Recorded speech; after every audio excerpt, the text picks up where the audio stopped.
Players are ready down to the feature match area for round number 2, so let's not waste any more time. It's time to head down there and see what's up for round number 2 here at GP Birmingham.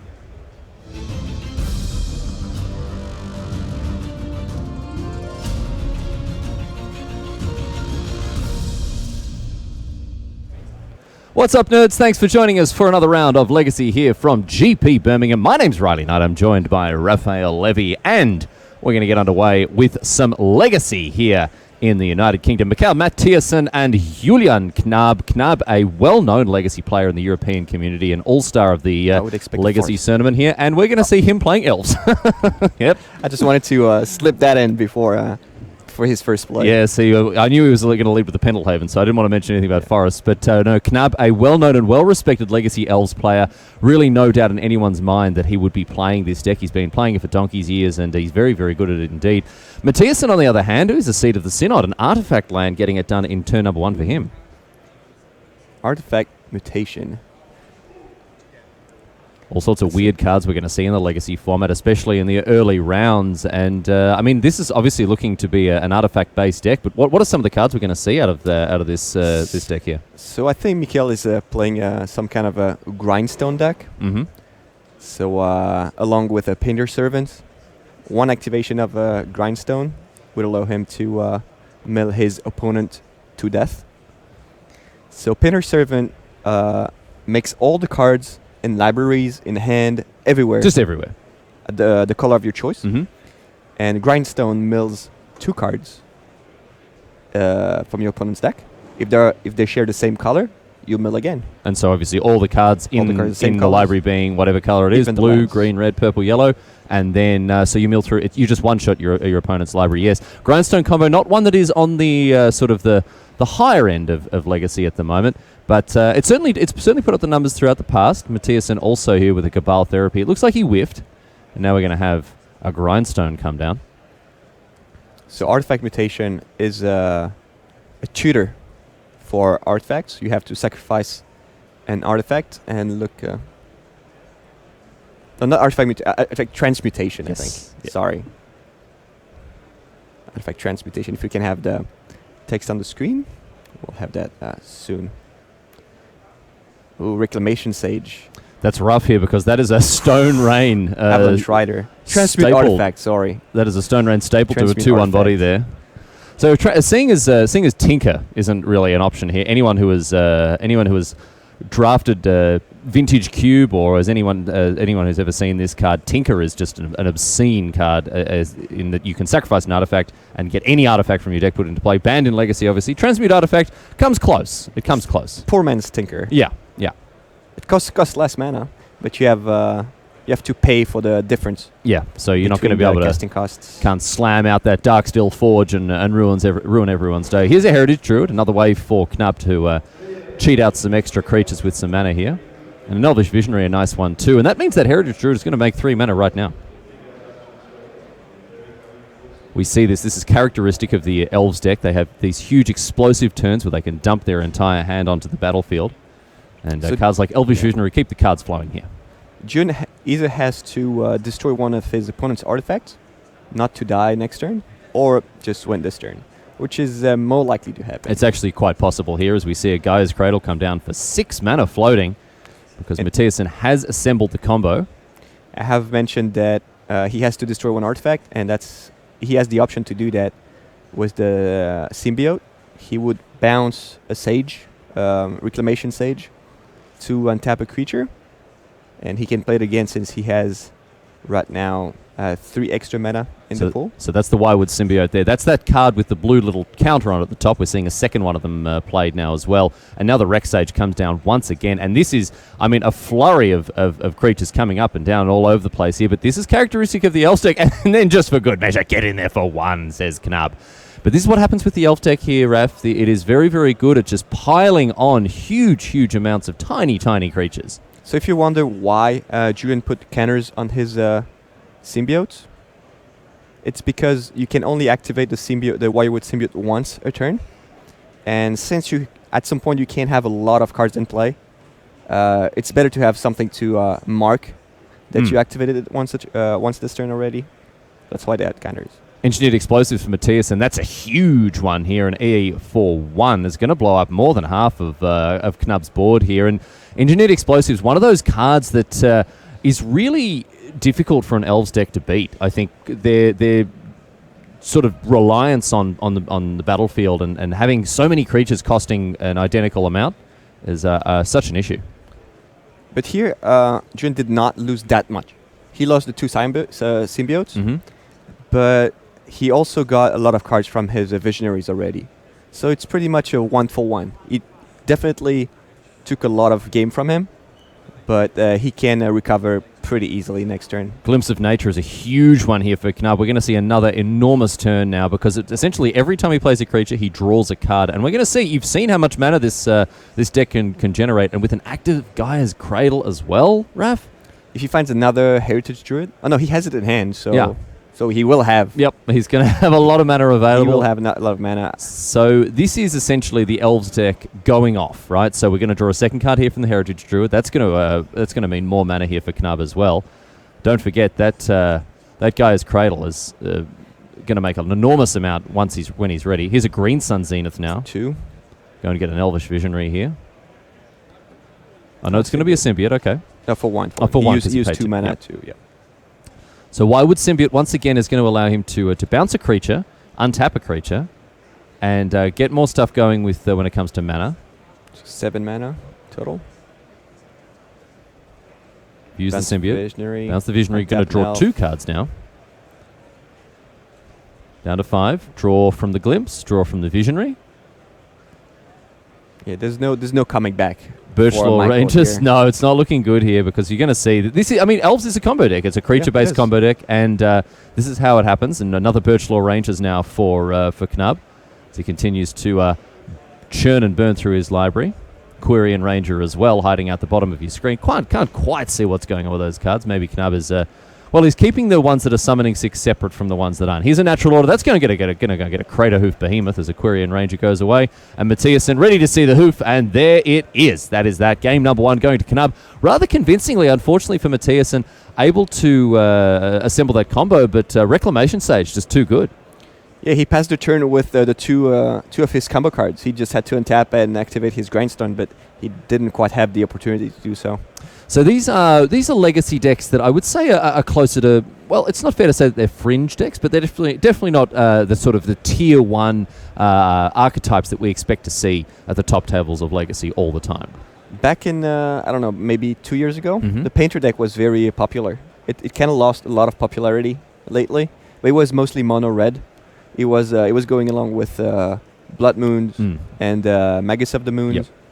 So just to more of a prison deck. More of a prison deck, yeah. This is more of a combo deck with a Transmute artifact. Elves, on the other hand, is I mean, it's it is certainly more of an established archetype. It's been around for a long time. Natural Order and a Glimpse of Nature, 2 of the cards that really push it over the top. I mean, unassuming on the face of it when you're playing cards like Findhorn Elves and Birchlaw Rangers and whatever else, but ultimately it can churn out an enormous amount of mana very quickly and fill the board. And then a Crater Hoof Behemoth is more than enough to finish the job after you've had one of those turns like we saw Knub there. Julian won a couple of tournaments with his signature deck. It was it the Bazaar of Moxen deck? The Bazaar of Moxen tournament? Yeah. I think if we dig his list from 2 or 3 years ago when he won. Yeah. I'm quite sure it's about maybe 2 or 3 cards different. It wouldn't be too different, no. One of the things that's interesting about Knub's deck here, and I don't know what your opinion on this is he seems to be playing 61 cards. I don't know, man. I mean, is that ever right? In Constructed, I'm not sure. That would start a very long debate here. Yeah. But well, it's up to him. It's up to him. All right, you're not gonna take a firm I'm not gonna stance tackle here? this debate here. Well, not too much more that Knub has to work with out of the board here. We see Surgical Extraction, Thoughtseized, Choke, Sylvan Library, Scavenging Ooze, Progenitus, Mindbreak, Trap, and it looks like a couple of Abrupt Decays as well. They might be useful in keeping that combo disassembled. Yeah, to basically counter a Force of Will. Like if he wants to destroy grindstone or painter's servant, just to play around the force of will. Reclamation Sage would be countered by force of will. Abrupt Decay would not. So Abrupt Decay is another one of the pressure valves of the Legacy format, a very important piece of the puzzle here. And of course, as you mentioned, Force of Will, a format-defining card, which keeps all of those super unfair decks in check. I mean, we still see them. Goblin Charbelcher gets around every now and again, but there are decks in Legacy that do just eat it to a Force of Will, and it's very important that card is part of the format as a result. Yeah. I'm advocating the team that's not with Force of Will. I don't like Force of Will. I don't like Force of Will. I don't like Force of Will as a card. I understand it's necessary in the format to be healthy, but I'm not a fan of playing with Force of Will. I understand that completely. It's like Blood Moon in Modern. Blood Moon is super necessary. It needs to be part of the Modern format just as a check on some of those more ridiculous mana bases, but it's not fun to play. It's not fun to play against. No, I don't mean it that way. I didn't mean it that way. No? No, I mean I don't like playing the card because I don't think it's that good. I think it's necessary because you won't win against decks that will go off on turn 1, on turn 2. But I don't think the card is like you need the card because it's so good. Because pitching a blue card is actually pretty costly. Yeah. And it's a 2-for-1, but for your opponent. So it's a necessary evil. It's a necessary evil, but I'm not a big fan of the card.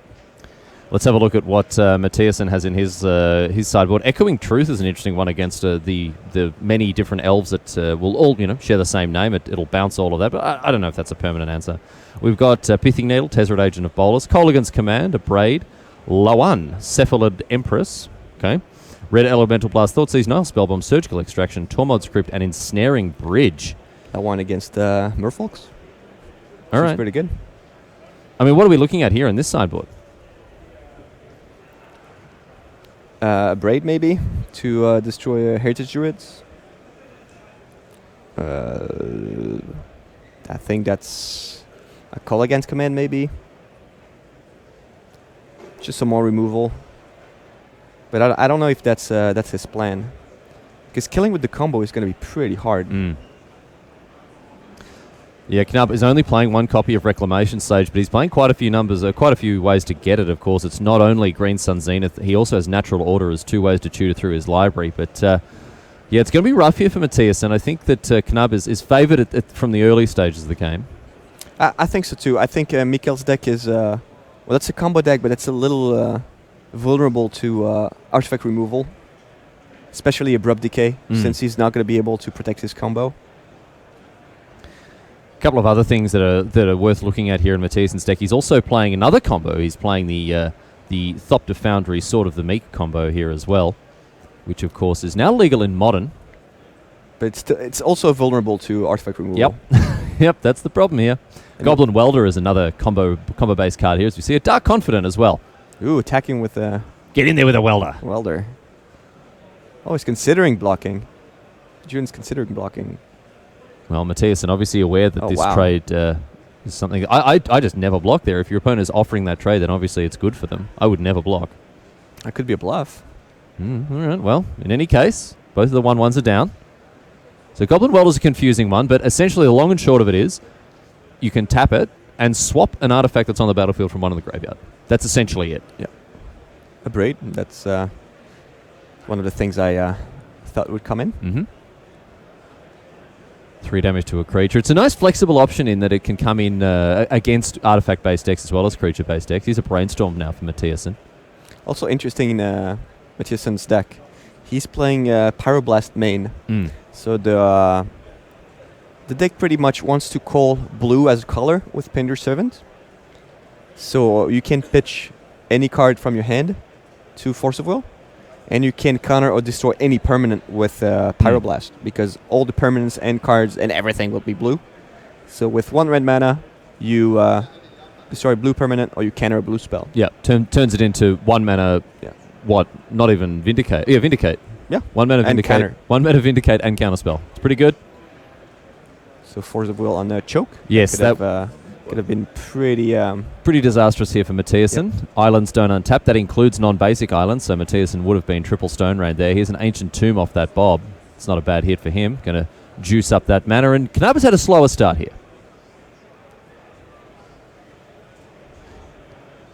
Matthiasen now.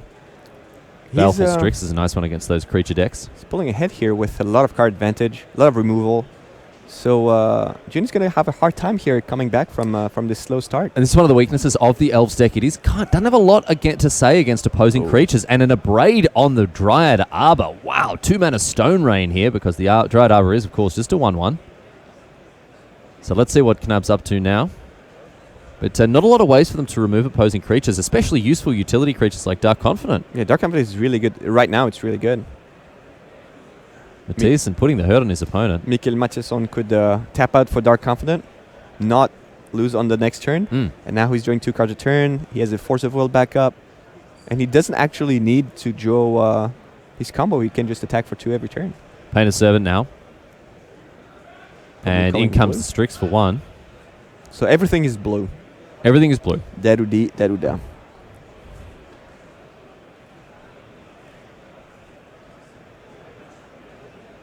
So let's see what's up now here for Knab. He's going to find another Dryad Arbor here. Needs nice, that mana. Nice Expedition art. Pinner Servant. Playing 2 copies of Dryad Arbor, so 1 is in the bin, and he's found the second one here. And it's definitely been a slower start here for Knab. And that Dark Confidant, I mean, how many extra cards is it drawn? I think it's drawn 3 cards. Yeah, at least 3, yeah. 3? Wow, that's huge. That's so much. So many cards. Like 1 more than 2. Wooded Foothills now. Oh, sorry, that's a Windswept Heath. And Knab has not had the explosive turns that he needs here, even with the Gaia's Cradle. He's going to have a lot of mana this turn, but is it going to be enough here? Because Matthiasson has continued to go from strength to strength here. Yeah, the fact that Matthiasson's drew two Abrade, that really hindered Julian's plan, and he doesn't have that many removal. Oh, well, Abrupt Decay is one of them now. Taking down that Bob. That's pretty much it. 2 Abrades and 3 Abrades and Call Against Command. He drew half of them. Yeah, he's done well. And Abrade, you look at this card and you go, wow, I mean, it's not very good. I mean, a Lightning Bolt is better in so many situations, but the reason that we're seeing it here is because it's the flexibility is valued so much more above the cost here. And a hardcast Force of Will here to counter Glimpse of Nature. Oh, 5 mana. The old 5 mana mode. Yeah. Secret mode. So Elvish Vision, you're just going to draw 1 card rather than 2. Note that he could have pitched a Polted Delta. Oh, because it's blue. Yep. Yeah, of course. Yep. Due to the Painted Servant. And again, that 14-turn clock ticks ever closer here for Julian Knab, down to 13, thanks to that Baleful Strix getting in every turn. And Matthiasson ships. He's got another Force of Will, which of course he can hard cast or pitch one of the lands in his hand. But he needs to draw a bit more action here, I think. Yeah, he's on 11. He took a lot of damage from his fetch, from his Ancient Tomb. And he's facing a bunch of 1/1s. Yeah. His Spearner Servant is doing a good job at blocking. Here's Green Sun Zenith. Let's see. Wow. What's Knab going to find here? That's a Symbiote. Yeah. Yeah, all right. Symbiote for the Visionary. And he can also attack with his Elves just for 1 damage. He will just bounce the blocker. And that's pretty relevant when it's a race. What's a 1 damage for 1 damage race? And that he's ahead. And he's also ahead in that race, Yeah. that's true. So Bayou now off of that Windswept Heath. I think it was a Misty this time getting cracked. And let's see now. 4 We have mana. the Symbiote online. 4 mana from the Gaia's Cradle. 5. 5 now from the Dryad Arbor. Going to bounce that Elvish Visionary. Obviously couldn't tap it to the Heritage Druid, lacking a third elf. He's not countering the Visionary. I think that would have been a good time to counter something. Because that's Catacombs and Julian Knab, nothing more to do with his turn. That's okay. He draws 2 cards a turn. Just with that Symbiote Yeah, and the Visionary combo. I think I would have countered the Visionary, just because that's his draw engine right now. And without it, he can't really go off. So if Elvish Julian's hand is full of lands, Elvish then he's Visionary not comes doing back much. down again after the activation of the Wywood Symbiote. yeah. Going to untap think that that Dryad was, Arbor and draw another card here. So gaining more cards, more mana. That's what the Elves deck wants to do here. And a Thought Seize. Seize, all right. That's going to take care of the Force of Will and open the path for something something bad to happen. So you just cast the Force of Will there. You just cast it. There's no reason to show your opponent your hand. Well, think about it like this. You're never going to cast those Thopter Foundries. There's no point revealing your hand. Like, don't show your opponent what the other 3 cards that you've got. Just cast the Force of Will. So would you have pitched the Scalding Tarn here? Do you think going down to 9 is too much? I mean, you're going down Just to show your hand, because now you showing that you have nothing. Yeah, you got absolutely You got nothing. blank. I don't agree with that. I don't think that was great. Fetching with the Delta here, down to 11. Down to 10, I should say.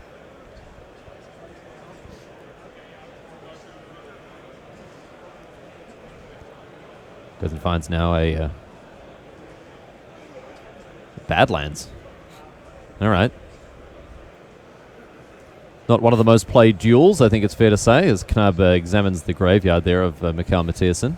What's he looking for here? What does he need? Just a grindstone? Yeah, I think so. All right. Well, unless... Has Julian passed the turn yet?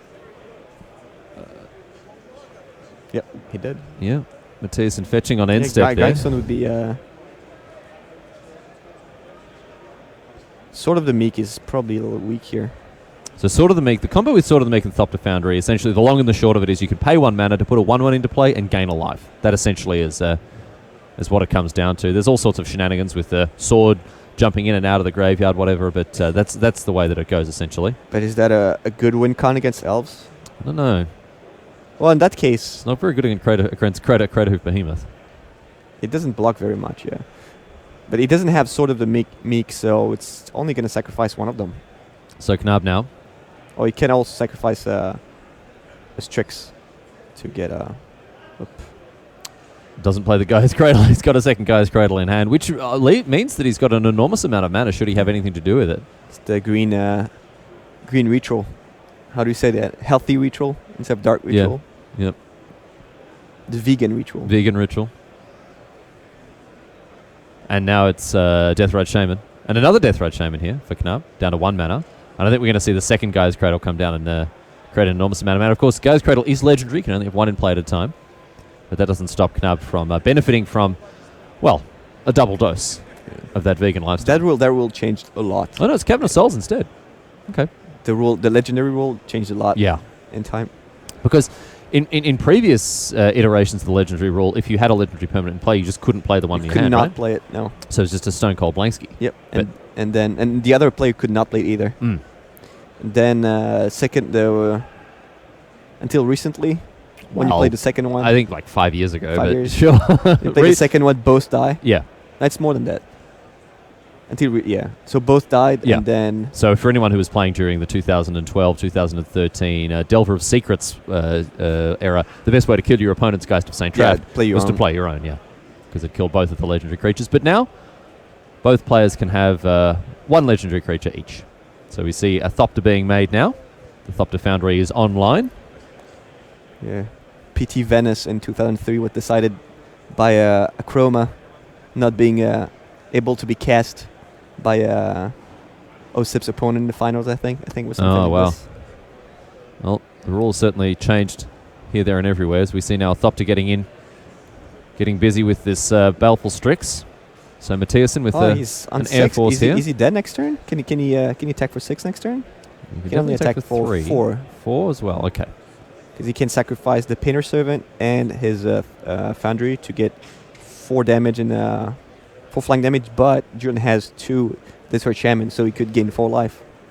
And now Knab is going to look to start going off. You can tell this is what when is going to happen when you see an Elves player separate the creatures that are summoning sick and the creatures that aren't, because that means that they'll be looking to make an attack later on this turn as we see another Elvish Visionary being bounced. It was the same one. This creature has been in and out of the battlefield.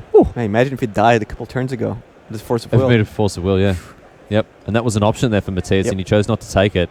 Heritage Druid, a second Gaia's Cradle. We can't quite see how much mana Knab has floating there, but it's a... Tell you what, it's a fair whack of it. I think it's double digit. We'll get a good look at exactly how much mana he's working with now. In natural order here, he's got 13 mana in his pool. He's going to be able to get to play whatever he wants, essentially. Away goes a Heritage Druid. We're going to go and get a Craterhoof Behemoth. see what Touching the land Matthias is just to say, I have it, but I don't want to do it. don't want to do it. I'm not going to counter this thing, and that is enough there for Knub to take the game and indeed the match after a slower Elves play from him there. But that is the way that she goes there with Julian Knub, the legacy all-star here in Europe, tidily cleaning up round number 2, as you would expect with someone with a legacy player of his caliber, Raf. Yeah, and Mikkel's deck is not exactly aggressive enough in the way that it doesn't have threats to attack Elves the way it should be. Like you have to attack like in a couple turns with threat that cannot be dealt with. So Scepter Foundry, a little slow. Grindstone and Imperial Servant, very vulnerable to Abrupt Decay. Yeah. So Elves has a lot of time to set up their combo with Glimpse of Nature. You have to counter Glimpse of Nature. Yeah. And you have to kill the Visionary, And otherwise ultimately, they go off, and and that don't happen here. And that was how we saw the critical mass of cards reach bear there by Julian Knab by just cycling through that Elvish Visionary time and time again, and that is the way she goes. We're going to go to a break, ladies and gentlemen, but stick around because on the other side of it we will have more Legacy coming your way from GP Birmingham. Riley and Raf, we will see you back here in just a few moments.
And welcome back to the booth here in GP Birmingham. We are coming live right out the centre of the UK here, or centre of England, I should say here, my friends. It is great to have your company. My name's Riley Knight. I'm joined by Raphael Levy, and it's great to have you along for more Legacy action. We're going to be bringing you some Time Walk magic right here, right now for round number 2 of GP Birmingham.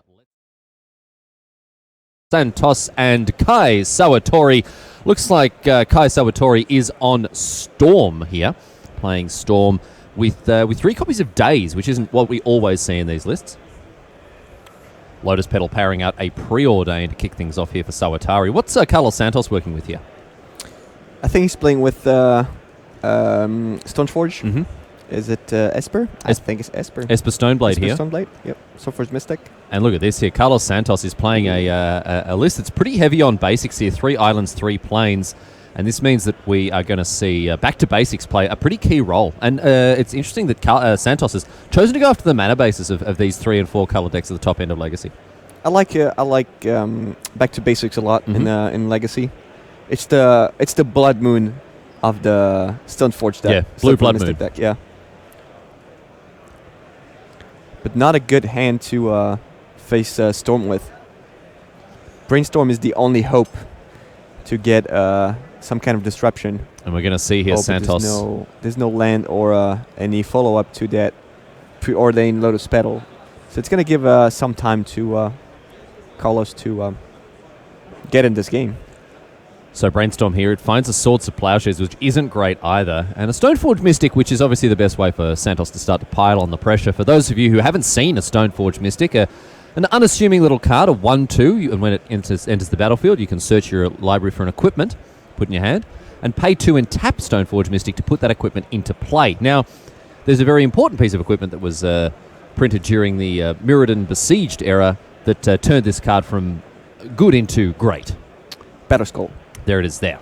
So 5 mana, equipment +4/+4 vigilance lifelink, and you get a germ token on your face. A living weapon, so it actually enters the battlefield equipped to a creature. Brings its own creature along. BY own creature. Brainstorm. Is he going to find the land he needs? He does.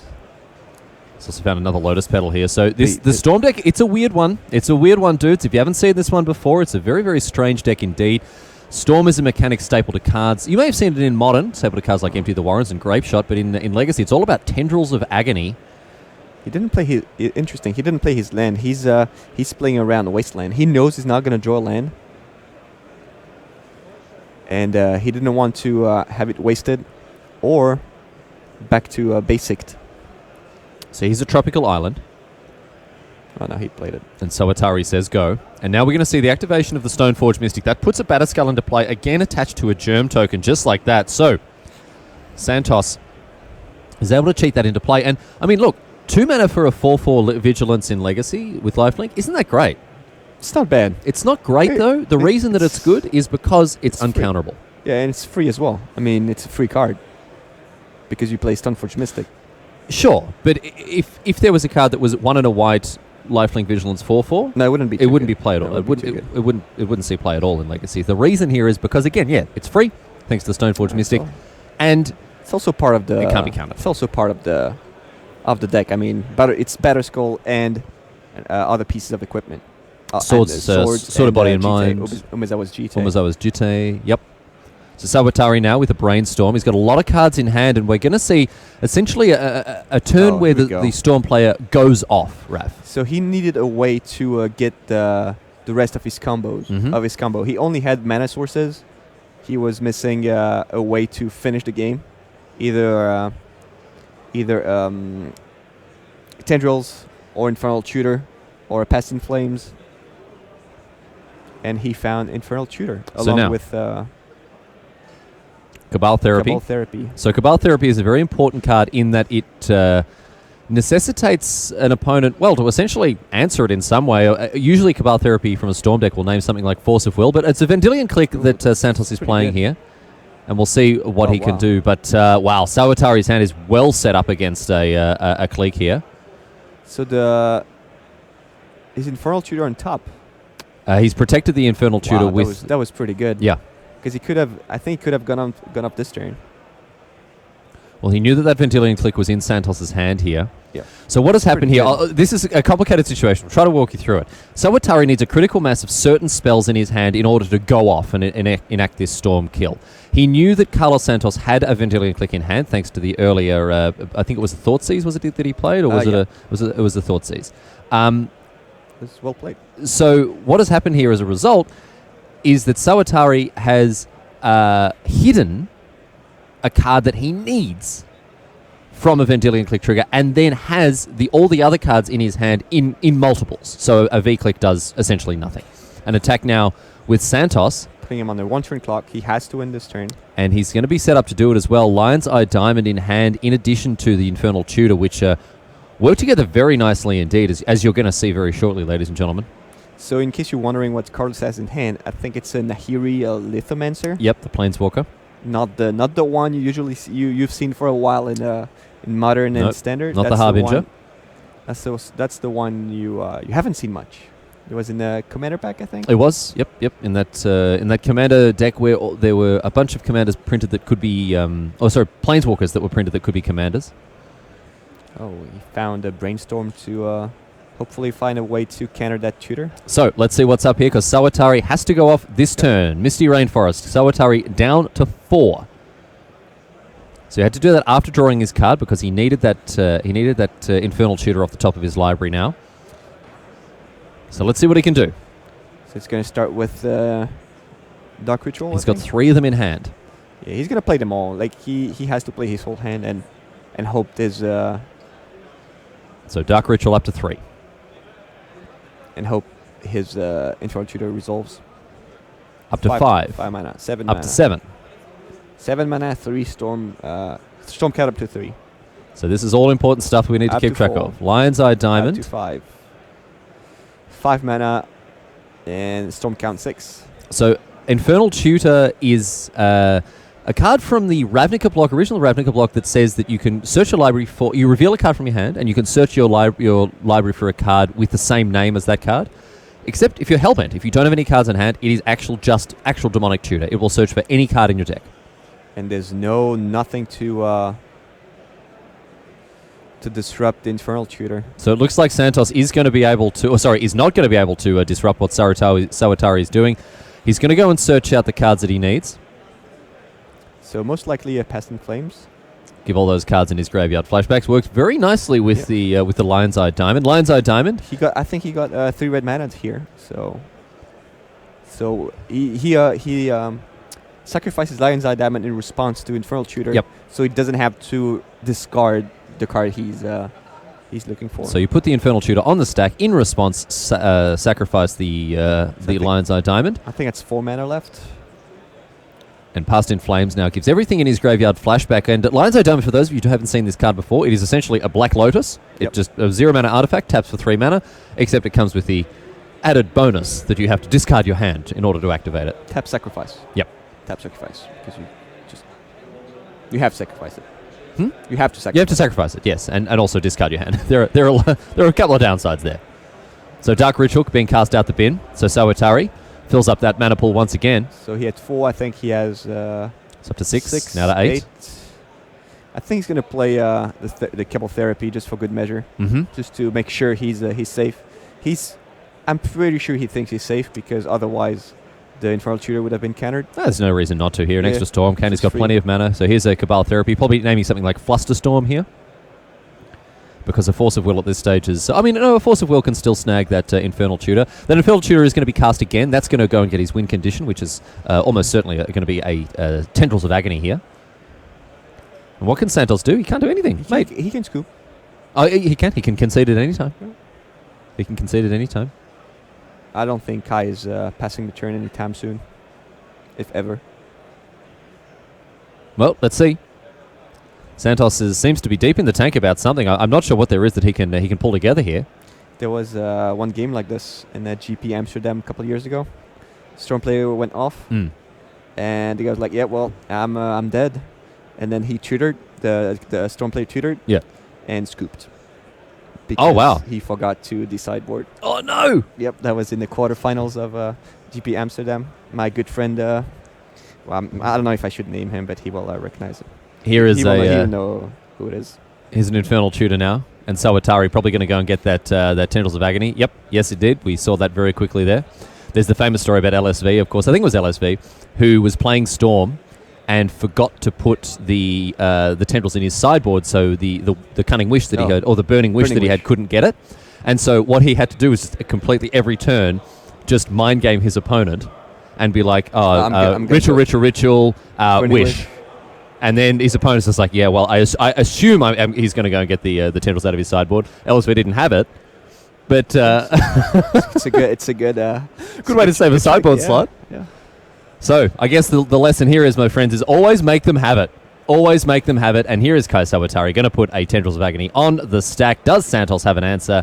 He does not.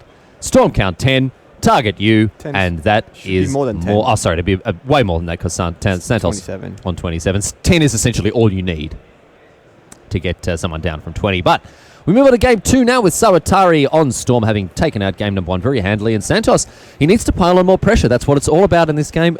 Santos needs to get off to the quickest start that he can. And here's a Rest in Peace, and that's a nice one. That cancels Peasant Flames nicely. Peasant Flames nicely. And we see Santos has brought in Detention Sphere, and you're thinking, what is going on there? Why is he bringing in Detention Sphere against a deck that plays basically no permanence? And it's because Storm post-board empty the warrens. Plays Empty the Warrens. Yep. To basically deal with Rest in Peace and the Graveyard Hate. So Empty the Warrens is another Storm card. It costs 4, and for every Storm count, it puts 2 1/1 goblins into play. So it's a way, if you're only going to really be able to Storm up to, say, 5 or 6, it's still a way to stitch together a win, especially against decks that are expecting a spell-based combo. If they don't bring in creature removal, then even an empty for 2 or 3 can sometimes get there. Brainstorm now. Abrupt Decay to take care of the Rest in Peace.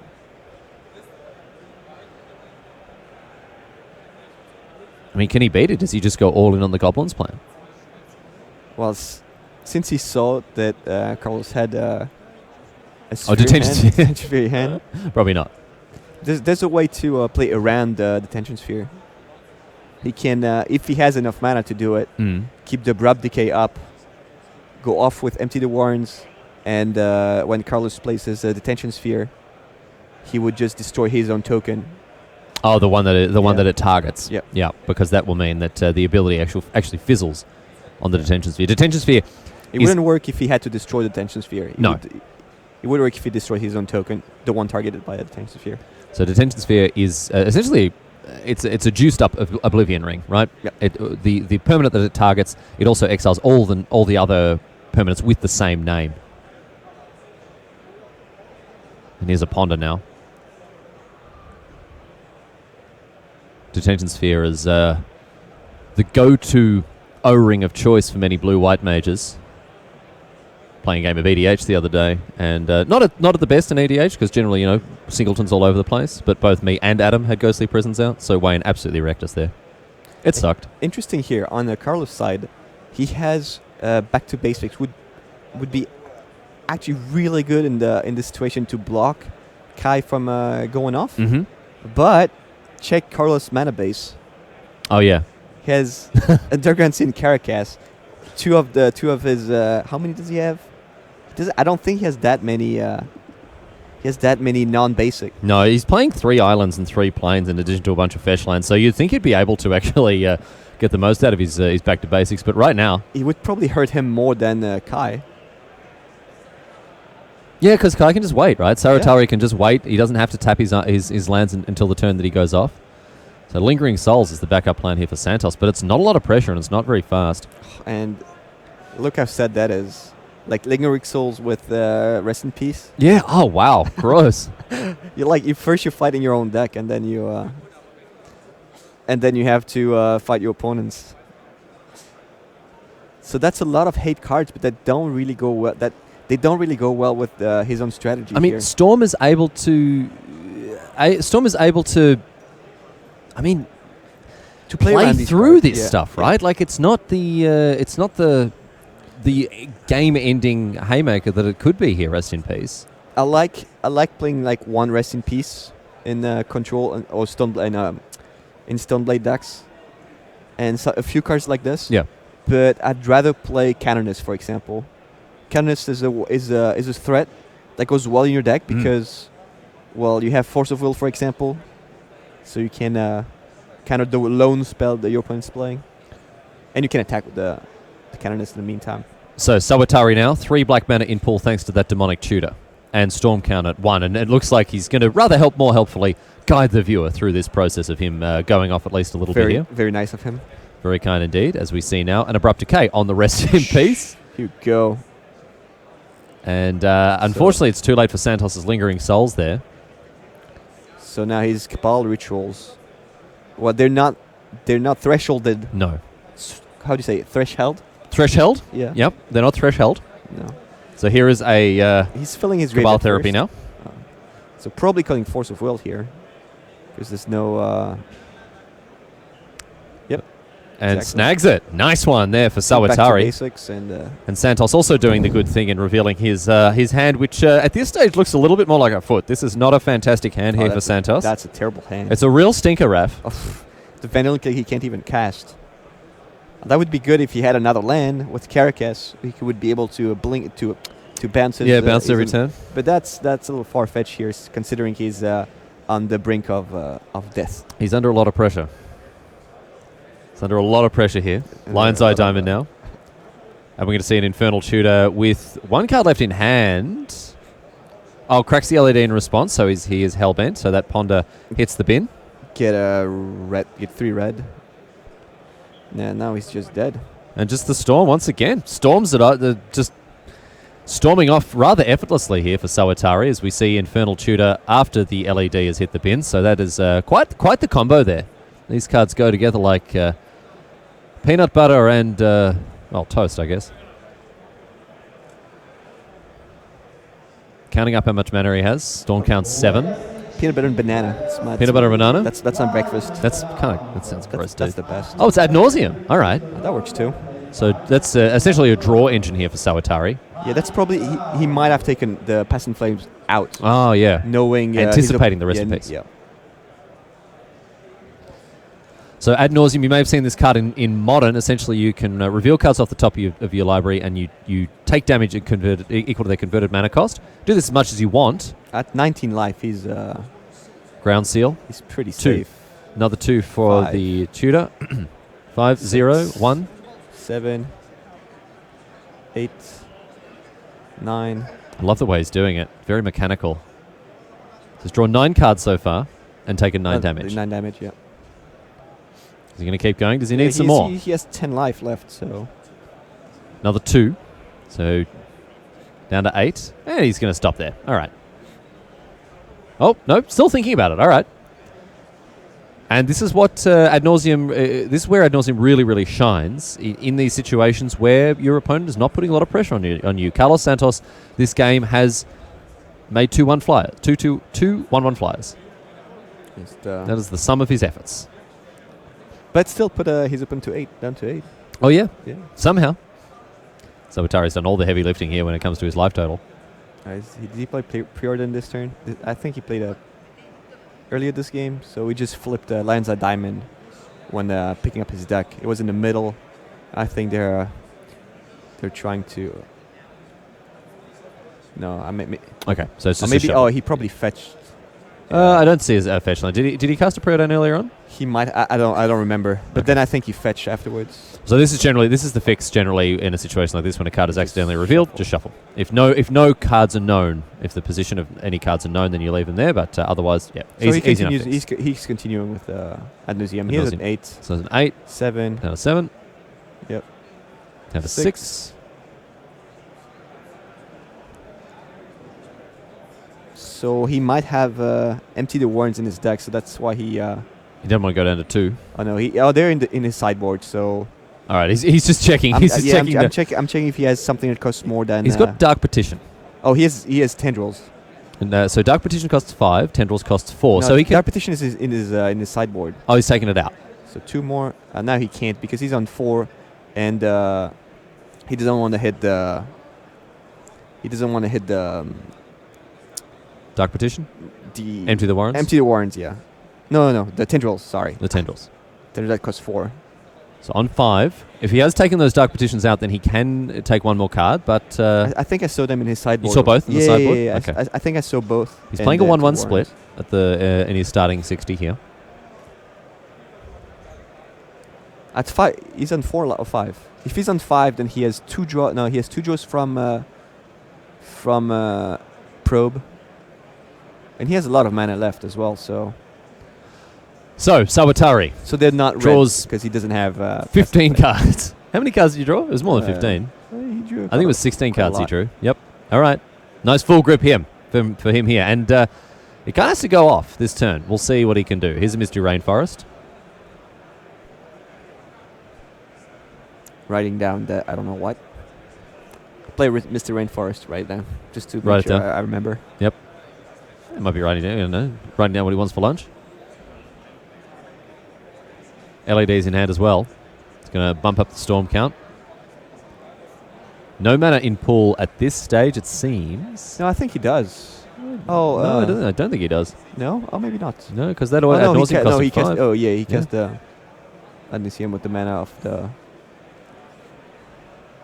So, let's go a hunting. See what we can find. That is a bayou. Looks like a worm. Worms coming out. We'll see what's up here.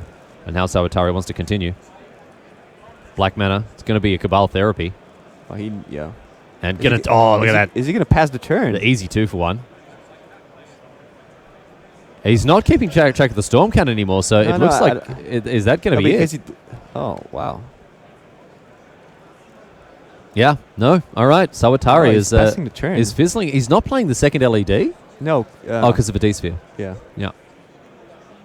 That's rough stuff here for Sawatari. Oh, you would man. think that he would have been able to find the cards that he needed, but ultimately it is not so, Mr. Secretary. And that also explains why he didn't want to go down any further, because he knew that he'd be taking 2 in the air next turn. So now you really wonder, is Ad Nauseam better than Past in Flames? Because had he had Past in Flames of Ad Nauseam, he would have won. He would have won.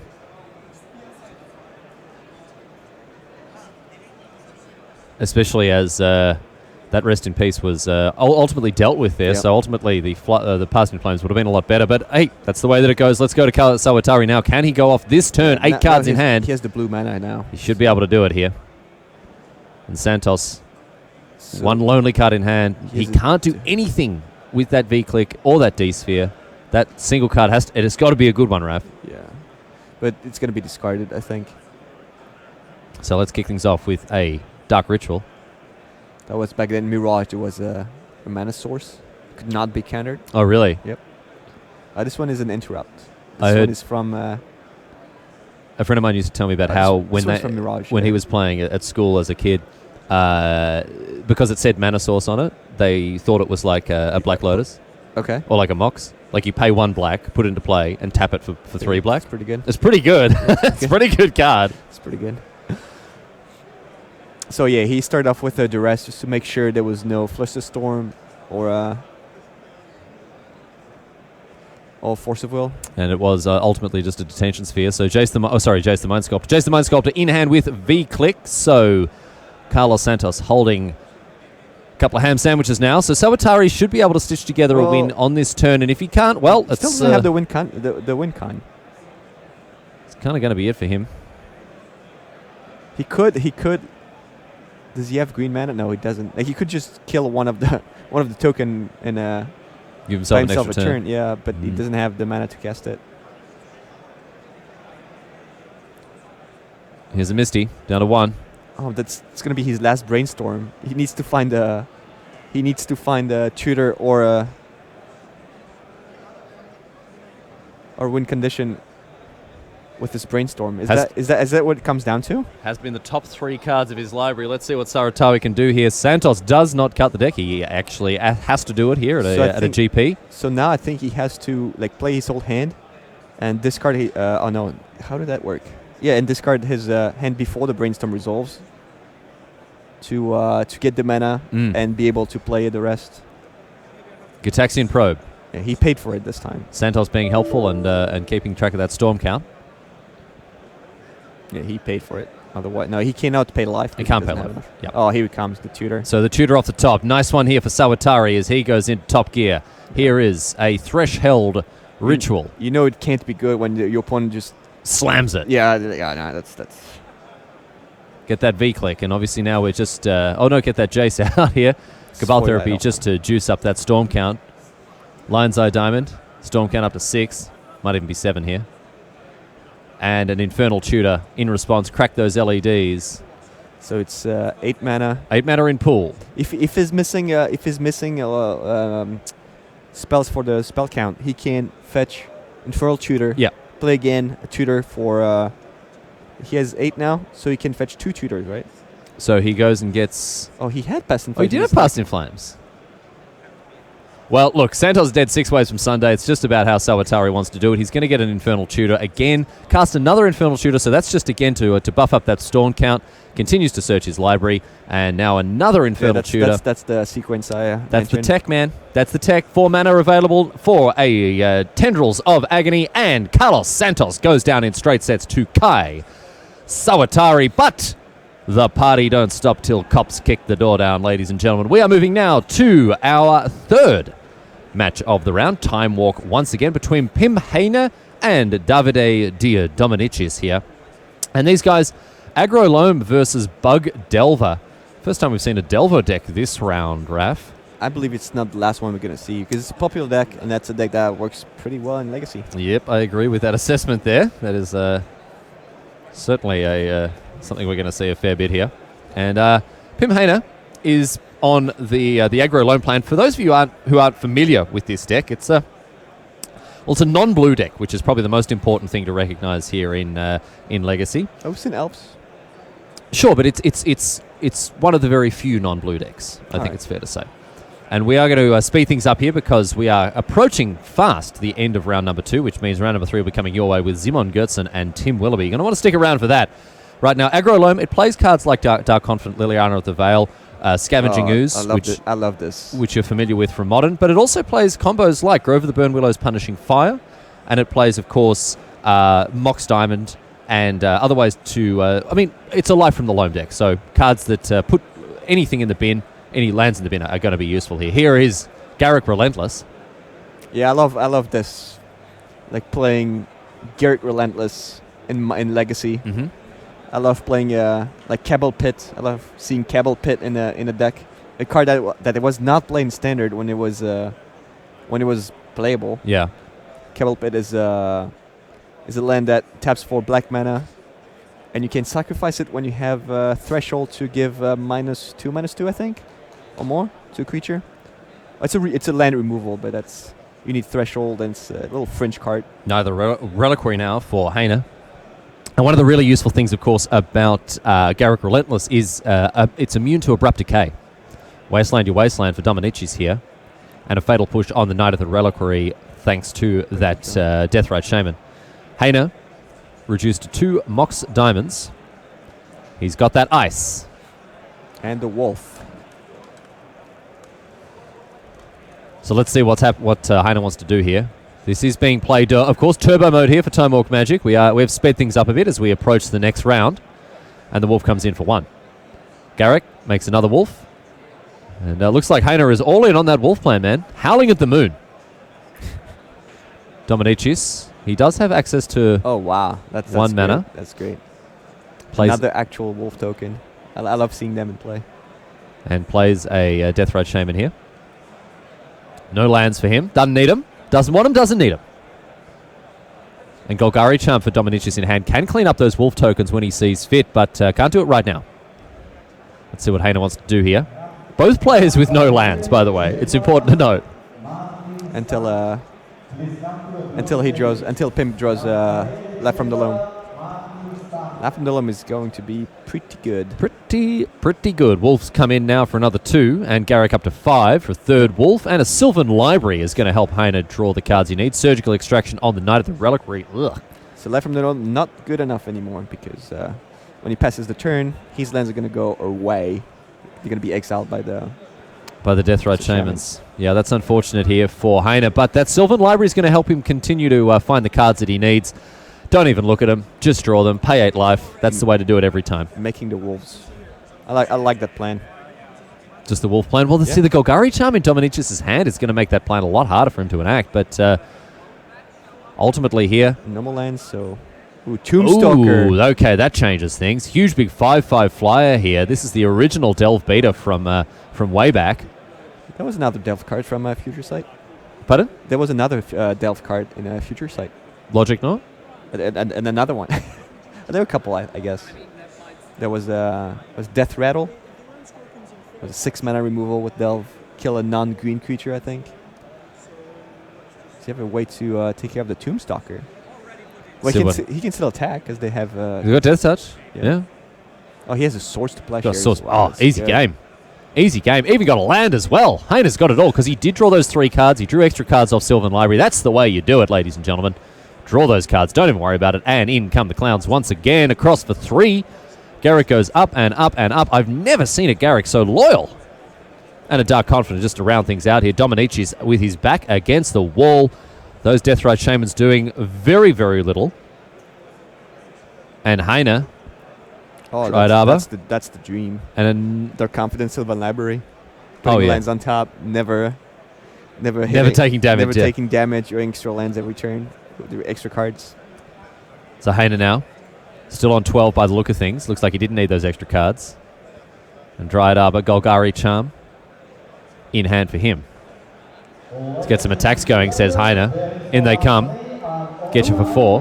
Dominicius down to 12. He's taken more damage than this. There's no way he's on 16. Has he gained life? All right, well, down to 12.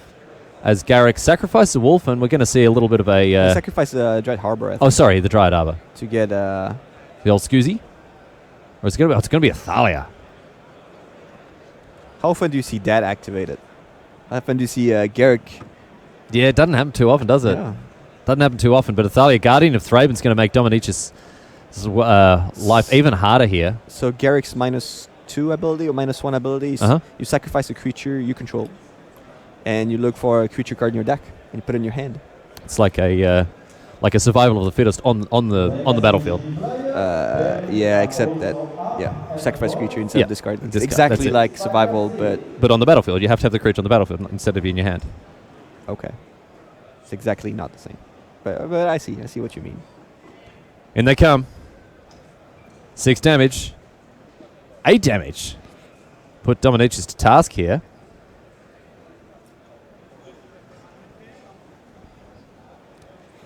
And another wolf here. Now Dominicius down to 4. He's going to have to find something very special here, Raph. Handed down to 9. Yeah, I think he could have sacrificed one of his wolves instead of the Dread Arbor. Just to not give a land to Davide to eat with the... And a Liliana of the Veil as well. The Shaman.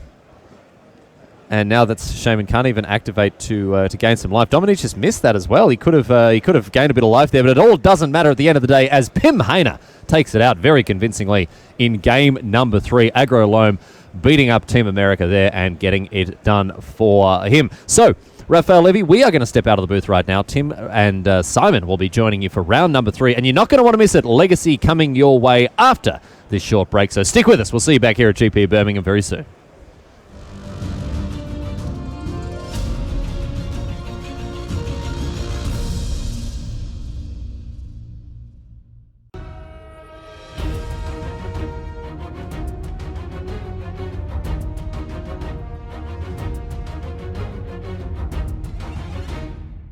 Fans are the people we want to hear because they are way more fans than there are Wizards employees, for one. And for two, they know what they want to see in this game. And so we have to listen. We are committed to listening to the fans, and we're committed to bringing in